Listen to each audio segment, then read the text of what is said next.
Side C is live in Lithuania. Lithuania.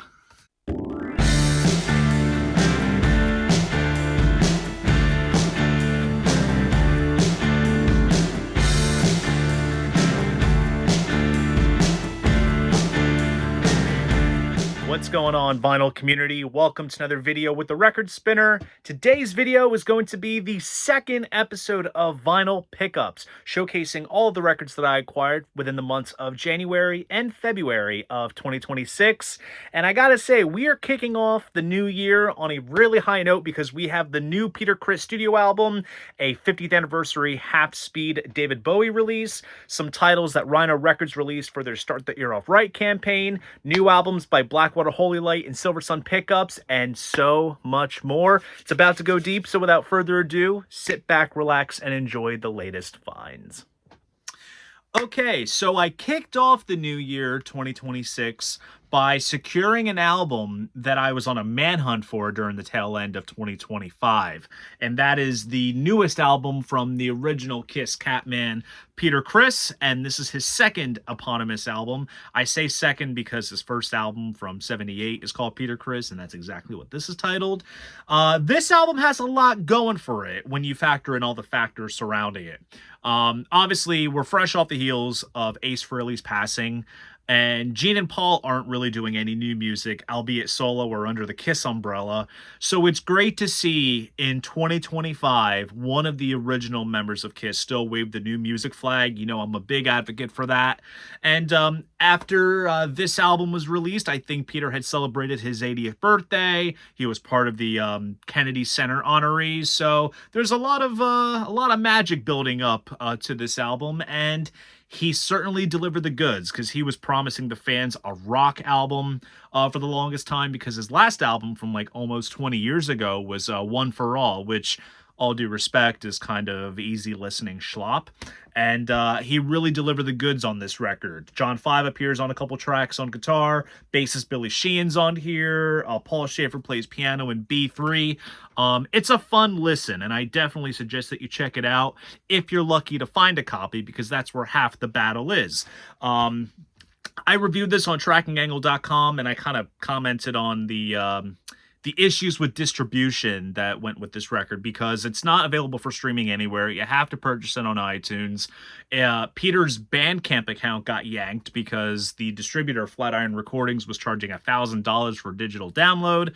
And in terms of, going to a record store to find this, if your clientele is in a hub of rabid Kiss diehards, you're not going to find this. And Amazon got gypped on their pre-orders. I haven't seen it anywhere local, apart from Peter doing an in-store appearance at Rough Trade in New York at Rockefeller Center, which unfortunately I wasn't able to attend.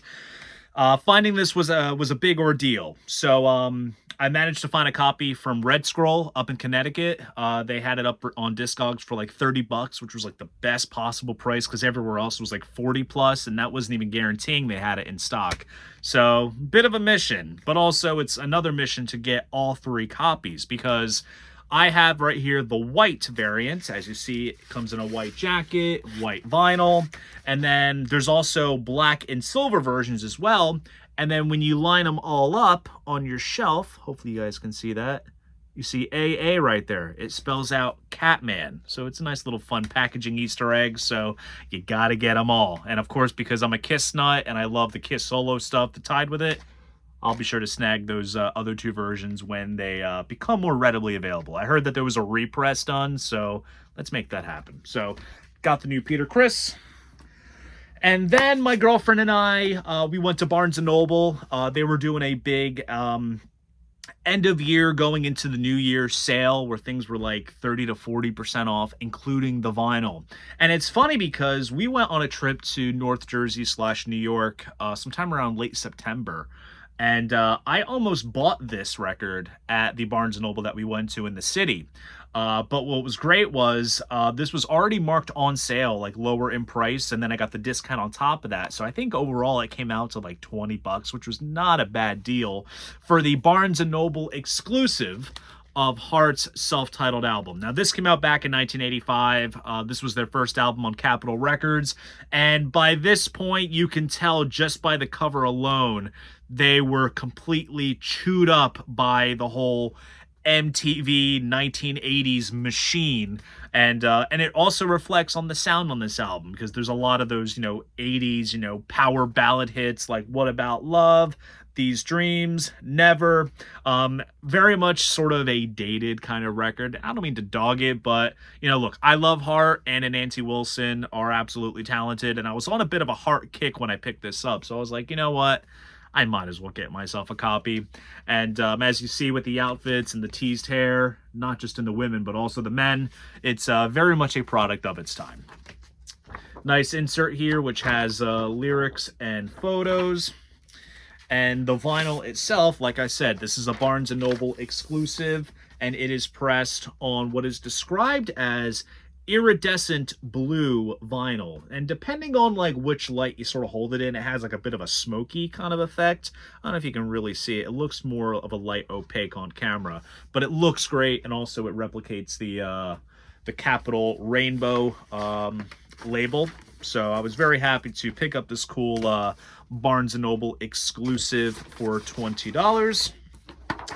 Then moving on, I had got this from Rhino Records. They sent this to me to review for Tracking Angle, which you can go ahead and check out. And it is David Bowie's Station to Station. This is the entry or return, whichever way you see it, of the Thin White Duke, which was one of Bowie's sort of characters. Definitely a reflection of his drug state at the time, but this is an absolutely brilliant record. It's one of his absolute greatest, and this is the newest installment in a series of 50th anniversary half-speed cuts that the Bowie catalog and Parlophone Rhino have been putting out. They kind of distinguish it by including these little obi strips here. I had this still in the shrink, but it is open. And they kind of just break down the specs of, the process that went into this pressing, even though it still uses the digital remaster from, 10 years ago from the Who Can I Be Now box sets. So they basically just use those files, cut it at half speed, and same deal, you get the replica insert here, and then you have the orange RCA label, but instead it says Bowie. And I was actually very, very lucky to visit my writing boss for Tracking Angle, Michael Fremer. We listened to this pressing as well as an original US press and a Japanese pressing as well to do some comparing and contrasting, and the results were rather interesting. If you want to read all about that, head on over to trackingangle.com and read my review. So happy that Rhino was able to send me this. And then I also ordered online 2 installments of a compilation series that I hadn't really been up to code with in terms of recently, and I'll just show these off on camera. We have Brown Acid, the 18th trip, and the 19th trip. So Brown Acid, very much like Nuggets, is a sort of compilation series delving into the world of underground hard rock that just never really blew up. It's a lot of locally released, 7 inches and cuts from albums that only came out, in certain regions of the country or the world. And some of those records are amongst the most valuable ever in the vinyl world. So Riding Easy Records puts out these great compilations. I have all of the other previous 17 installments. I think there's a 20th that I still need to get.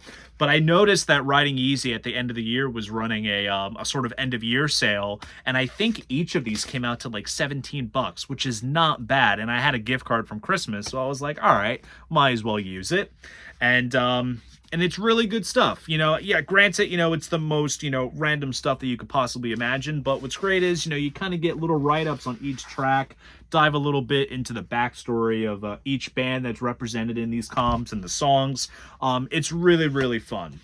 And what's cool is that each of these come pressed on colored vinyl as well. So the 18th trip comes on this sort of orange metallic ripple colored vinyl, which looks great. And the 19th trip is on, let's get this out, sort of dark marbled colored vinyl. And it's fun because when you go to the website to order these, it just says color vinyl. And there's no real definitive way of knowing which one that you're going to get until you get it in. And I know that they do like a couple of different, sort of color variants of these releases, but the last volume that I had picked up of this Brown Acid series, it was the 17th trip, and I think it was back when I was in California in 2023 to see Kiss at Palm Springs and the Hollywood Bowl. So it's been that long, and so I had some catching up to do, and I still have catching up to do by getting the 20th volume. But very happy to get these two Brown Acid comps for a very good price. Shifting back into Rhino gears, obviously January every year they have their Start Your Ear Off Right campaign, where they reissue select albums and put out some new stuff. And we have some classics here. Let's start off with a compilation, a newly curated compilation, and one that's kind of interesting. And that is the Monkeys, the A's, the B's, and the Monkeys. So out of the numerous Monkeys compilations that are out there that have come out since when they were an active entity in the 60s and still to this day, the concept behind this comp is that it brings together the main singles that they released during their early years from 66 to 1970, roughly. So you get all the A-sides on the first LP, which is, you know, Last Train to Clarksville, I'm a Believer, Pleasant Valley Sunday, Daydream Believer. You get all those, you know, heavy hitters. And then you get all the B-sides on the second LP. So it makes for a fun listen of like deep cuts for, you know, the more sort of, you know, in the know sort of fans. But I think it's great because you get, you know, the more commonly known stuff on one LP and then you dive a little deeper in the other. So for if you're a first time fan, this does have its purpose. But it's a fun bit of design here. Kind of looks like a little 7-inch sleeve here on the front with a sort of record opening here. And inside we have some liner notes by Andrew Sandoval. He is like the Monkeys expert. He does liner notes for all the releases and also breaks down some session information for each track. There's single sleeves and promo posters, all kinds of good stuff. And as for the LPs, they kind of riff on the original sort of Cold Gems label, but instead it says Rhino, obviously so. And they did that for both of the LPs, pressed on black vinyl. So overall fun stuff. And then I got 2 records by a band that I'm starting to get more into, thanks to some friends of mine that I've been showing more of their stuff my way. And that is Faces. We have Long Player and A Nod Is As Good As a Wink. And of course, this one is my favorite out of the 2. You have Miss Judy's Farm, That's All You Need, Stay With Me. It's just sensational stuff. And Chris Bellman cut both of these from the original tapes, and they sound magnificent. And also, bonus points too for Long Player, has like that sort of textured die cut cover just like the original. They did a great job replicating that. Just looks absolutely splendid. And then for A Nod, we have the fold-out poster, which is very nicely replicated. So very happy to sort of dive into another sort of classic band that's, you know, relatively fresh to my ears, you know, this late in the game. So very happy to get my hands on more Faces stuff. Then the next record I'm going to show, I picked this up at a little local booth, I should say, called Void Records at the Spot. And I've gone there a couple of times, and I've always enjoyed what I found. He carries a lot of sort of gray market, quasi-unofficial type bootleg releases on vinyl, along with other classic rock and prog. He also has a record label called Void Records, which I'm going to be talking about pretty soon, actually. And he was running like a customer appreciation sale one weekend, and I think all his inventory was 20% off. And I saw that he had this, and I was like, okay, and this is another thing to spice up my Pink Floyd collection. And that is The French Connection. And this is a release live from the Palais des Sports. And, oh God, I'm butchering this. Poitiers, France. Please forgive me if you're a French viewer and I botched that. I'm so sorry.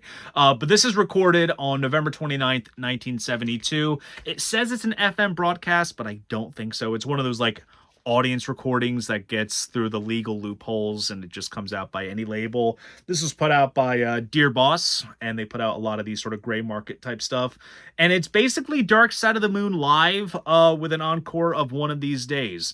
And at this point in November 72, you know, Dark Side was months away from being released, so it doesn't deviate too much from its final form as if you were to listen to some of like the early 1972 recordings where some passages weren't as fleshed out as others as we know and love them today.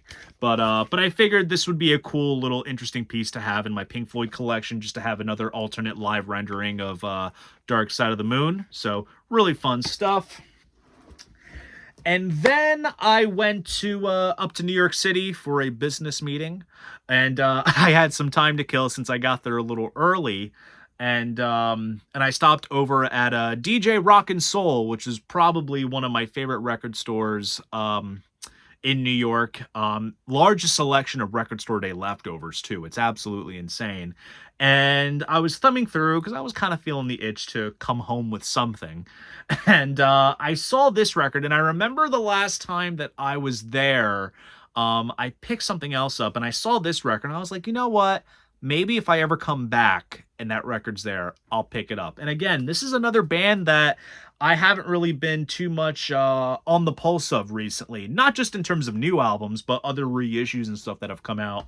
And I gotta, you know, this is a nice sort of period of rediscovery, basically. Because as you saw with the Brown Acid and what I'm going to show you now, with Sparks, Indiscreet. So this album originally came out back in 1975, and this is sort of right in that sweet spot of the Sparks discography that I really enjoy, you know, from the 70s. It was kind of campy, kind of glammy. And this album in particular was produced by Tony Visconti, and this one has Hospitality on Parade, Get in the Swing. Just a fun listen, and I haven't really been listening to a lot of Sparks recently, but I figured, you know what, if I want to dip my toes back, let me stick to the period that I absolutely know and love. So I figured I would get this. Demon Records has been reissuing some of the early Sparks Island Records catalog. They had done a reissue thing for Kimono My House and Propaganda. Those are like my two top favorites. And then they also did this album and Big Boy, or is it Big Beat?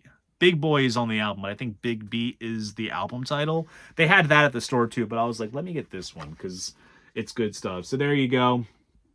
Basically, best described as Mark Bolan and Hitler. Pretty much the male brothers, Russell and Ron. You have the lyrics on this side.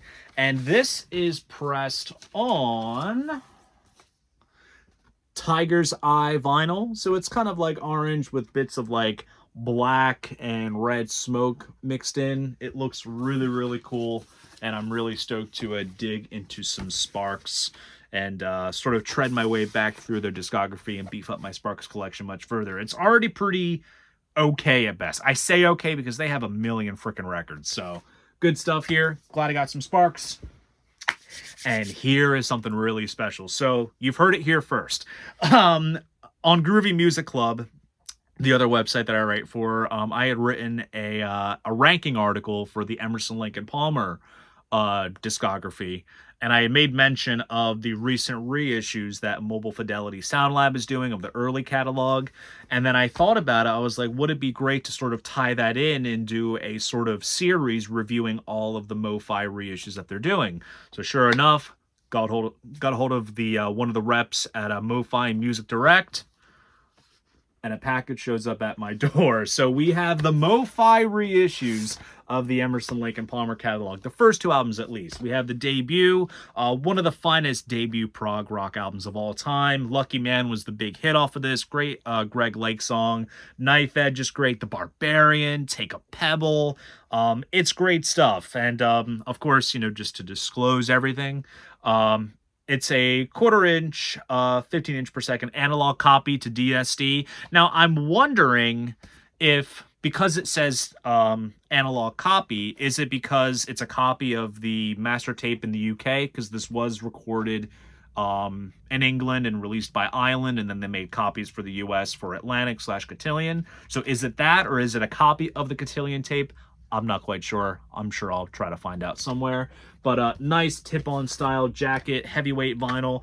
And here's the cool thing with like these MoFi promos. They're not even numbered, and you have the cool not for sale sticker over the barcode, which is pretty cool. And then, of course, there's the custom label there. But yeah, like I said, this is going to be a series where I review each and every one of these ELP MoFis. So follow me on Groovy Music Club so you can be in the loop of that. And obviously, I'll be covering this one first. And then we also have Tarkus, half tank, half armadillo figure on the cover. The sidelong epic is one of ELP's finest moments. Even the shorter tracks on the B side, like Bitches Crystal, Time and a Place, The Only Way, Infinite Space. It's a great record, and the artwork is fun. Kind of tells the narrative of the title track across the gatefold spread. You got the manicore in the middle and such. So it's a great fun listen. One of ELP's finest records. And then here is the label for that with the blue rim. So obviously really good stuff. And yeah, great to have been starting this partnership with MoFi and giving you the scoop on the latest ELP MoFi reissues. Okay, now it is time to tackle some brand new releases that just came out fairly recently within the past month in February, starting off with one of my favorite modern bands of the last 10 years or so, and that is Blackwater Holylight, and this is their new album, Not Here, Not Gone. This is their first full length for the label Suicide Squeeze. It's been 5 years since they last released their previous album, Silence Motion, which was when I first became a fan, and it is great to see these gals still wave the doomgaze flag high. Doomgaze obviously being doom metal and shoegaze kind of mixed together, makes for a very effective blend of contrasting styles that really works. Now, the copy that I have here is the deluxe version that was available on their Bandcamp page. This is limited to 500, and as you can see maybe by the little box there, this is copy number 233, and what makes it deluxe is the fact that it comes in a gatefold jacket. Nice photo of the group there, and there is also an additional booklet with lyrical passages and imagery taken from the Heavy Y music video, which was one of the singles off the album, which is pretty neat. And then you also have a printed inner sleeve right here, which has some lyrics as well as credits. And then as for the vinyl, this is pressed on sort of black and magenta high melt vinyl, which is pretty cool. Has like a slight translucent, marbly kind of look to it, which looks absolutely stunning. And I actually reviewed this record on trackingangle.com, so you can go on there and read about what I thought of it. It's honestly a really solid record. I feel like it very much redefines their sound because each album has kind of been a little different. Initially starting off a little psyche, then going doomy, and then working in some string arrangements and guttural vocals, where I feel like here they really solidified the sort of doomgaze aesthetic. So really excellent album from Blackwater Holylight, Not Here, Not Gone. And next up is actually a new single by one of my favorite modern bands of the sort of, I call it the retro rock sort of genre with all due respect. And that is the new single from the Lemon Twigs. This is I've Got a Broken Heart, backed with Friday, I'm Gonna Love You. They just really embrace that sort of jangle, power pop kind of aesthetic, and hopefully this little teaser serves as a little hint of what's to come with maybe a full-length album, since it has been almost 2 years since A Dream Is All We Know, and then last year Brian Daddario did his solo record, so I think we are due for some new music from the Lemon Twigs. So again, this was another one that was only available on their Bandcamp page. Simple black vinyl, basic red labels, but I absolutely love the aesthetic of the cover art, very 60s-ish, and yeah, absolutely great material. Brian and Michael Daddario are fantastic at what they do, really hone in on their sort of Beach Boys and Beatles influences, and it's absolutely wonderful. So can't wait for hopefully a new album, but until then, this little single is will serve me just right. Next up is a new album by one of my favorite indie rock bands. And it's funny, like, I know I've been kind of shifting the focus a little bit on newer stuff, but believe it or not, these guys have been together for well over 25 to 30 years at this point. I feel like I look at most quote-unquote new music as germinating from the 2000s, but also I feel like, you know, that whole correlation of what's new and whatever is can be a little tilted. But anyways, I have the new album by Silversun Pickups, and this is called Tenterhooks. And very much with Silversun Pickups, they kind of have a little bit of that alternative rock, shoegazy kind of thing, very reminiscent of like Smashing Pumpkins and My Bloody Valentine. With this record, I have to say this, like, and I say this in the nicest way, you know, when you hear a Silversun Pickups album, you know that it's them. It's kind of like the AC/DC syndrome. But with this record, what I've really enjoyed about it is the fact that it hones in on the science of 10 tracks, less than 40 minutes. And every Silversun Pickups record usually goes into like the 3 to 4 side, 50 to 60 minute length, whereas here I feel like the songs just cut off the fat and they just really keep it concise and to the point, resulting in a nice single LP, their first single LP, I guess if you don't count the Pikel EP from 2005. But Butch Vig has produced this album once again. This was his third album producing with them. Obviously known for producing Nirvana's Nevermind, and he's also the drummer for the band Garbage. And this was a really pleasant listen. And I'm hopefully by the time that this video goes up, my review of this album on Tracking Angle will be published. So solid stuff, nice gold inlay here on the album title. And you kind of know it's a Silversun Pickups album too if you have this sort of nice artsy, watercolory sort of album cover. Very nice. And there's also a nice insert here with all the lyrics, which is very nice, and standard black vinyl, and really good stuff. Funny enough, this is like one of the few Silversun Pickups records that I have that I didn't pre-order off their website, because I think they're one of the few bands that I have in my collection where I have a lot of stuff signed, because I always go after like the web exclusive color variants and signatures, but wasn't exactly the case with this. But nonetheless, it is a very solid record, and you can read what I think all about it on my Tracking Angle review. So new music from Silversun Pickups. And here is a new official bootleg from a band that I feel like for every time I go to a record store, I am always picking up a record by this band, whether it's part of their studio discography or their just massive live discography or bootleg series, whatever you want to call it. This is King Gizzard and the Lizard Wizard Europe 25. Now, this right here is a 3 LP release that was released by, who put this out? The Reverberation Appreciation Society, and it's part of the sort of official line of King Gizzard bootlegs, where they basically put up live recordings and demos up for grabs for labels that want to put them out. And usually these labels get very creative with what they intend on doing with that material. You know, some labels put out full shows, sometimes they'll curate material pertaining to a certain album or an era. But as you can see here on the cover, if you're a Grateful Dead fan, this will stick out because obviously, as you can see, it kind of riffs on the album cover for Europe 72, legendary Dead Live album. It's my favorite Dead Live record. And each side is dedicated to a specific city within the European continent. So side A is live in Lisbon, side B is live in Barcelona, side C is live in Lithuania, side D is live in Athens, side E is live in Bulgaria, and same as side F, live in Bulgaria. And obviously the track list has a little bit of metal, has a little bit of psych, has a little bit of whatever Gizzard is exploring at any given point. They are one of the most prolific bands that I think deserve much more emphasis and credit. Their work ethic is absolutely insane. Now, this comes in a nice trifold jacket with some great artwork as well as a bunch of live photos. And of course, when it comes to Gizzard, you can always count on there being some cool colored vinyl, so I'm going to showcase each one for you. First LP is on green with black splatter vinyl, which looks really cool.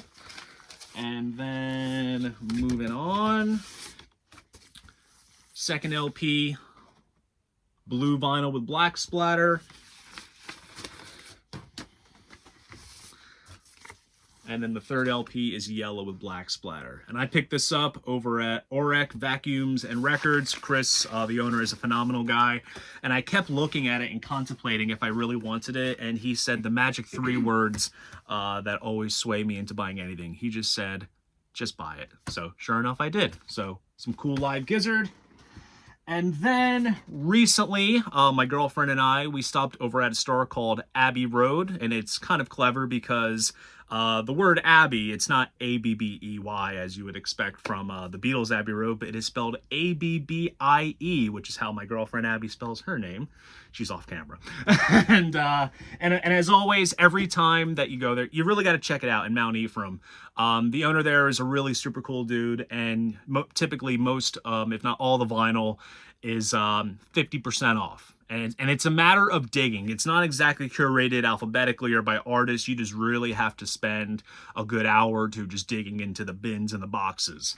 And sure enough, I left with some gold. Starting off with the last piece of my Studio John Lennon collection, and that is Milk and Honey. So this came out back in, I want to say 1984, around this time after John Lennon had passed. Obviously, as you can see, it uses an outtake from the Double Fantasy album cover. And this just brings together some odds and ends from the Lennon catalog. One notable track is Grow Old With Me, which was one of the songs the Beatles, I think, had either attempted to record or was proposed back when they did the anthology thing in the 1990s, which gave us Free as a Bird and Real Love. They attempted Now and Then, but we got that a couple years ago. But yeah, this was one that I had just been needing for my collection, just because I'm a little bit of a completist in some ways. And Abbey Road made that happen for a solid $10. And this is the 180 gram reissue, so you really can't go wrong with that. Nice printed inner sleeve with credits and lyrics, and it has that red Polydor label there, which is really cool. And the other record that I picked up, and this is interesting, so this is kind of where bootleg recordings merge into the gray market, basically. I saw this pop up online, and I knew of a couple stores that I thought would probably carry it, but so far I had no luck really seeing it out. But I did manage to find an installment. I'll explain this. Maybe I'll do a whole separate video on this eventually. But this is Led Zeppelin, Evolution is Timing, 1975 radio sessions. I say that in quotes because Led Zeppelin did not do any radio sessions in 1975. But this is basically a collection of various bootleg soundboard recordings or audience recordings. I'll have to give this a listen to really find out from the Physical Graffiti tour. And this is kind of cool the way that it's curated. Like you have Sick Again from Los Angeles, Over the Hills and Far Away from Uniondale, In My Time of Dying from Baton Rouge, all kinds of stuff. So it's a nice solid little primer of what they were doing live at this point. And like I said, this is part of a series because at the store, they also had one for the quote-unquote 1969 radio sessions, which was just other live recordings from that time frame. So I feel like there's like that little loophole, and I've mentioned this before with like the copyright laws and everything, where recordings are just typically up for grabs and put out by these dodgy labels.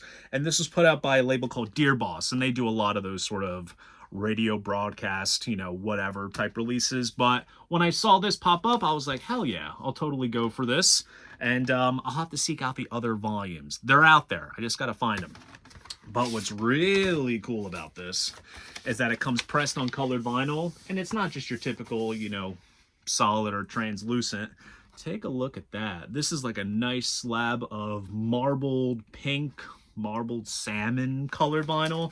I think the other LP is probably the more impressive one, because depending on, you know, what colors are fed into the pressing presses, you know, the colors can kind of vary. But yeah, as you can see there, it looks absolutely stunning, and I am definitely on a manhunt for the other volumes. And like I said, maybe I'll do a separate video on these and do some sound bites if you guys want that. But nonetheless, really happy to leave with some 75 era live Zeppelin.